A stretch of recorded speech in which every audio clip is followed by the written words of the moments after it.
Ang sinumang Senate President na nilbihan habang may kumpiyansa siya ng mayoriya ng mga miyembro. Pwede mangyari yan sa akin din. Mamaya, bukas, makalawa, wala namang pinipiling araw yon. Ang araw lang ang pinipili, araw ng sesyon.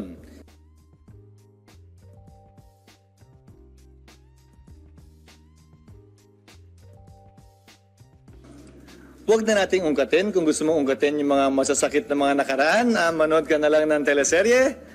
At dito, mas nais kong pag-usapan ang mga susunod pa nating pwedeng hakbangin para mapagkaisahan at maisulong.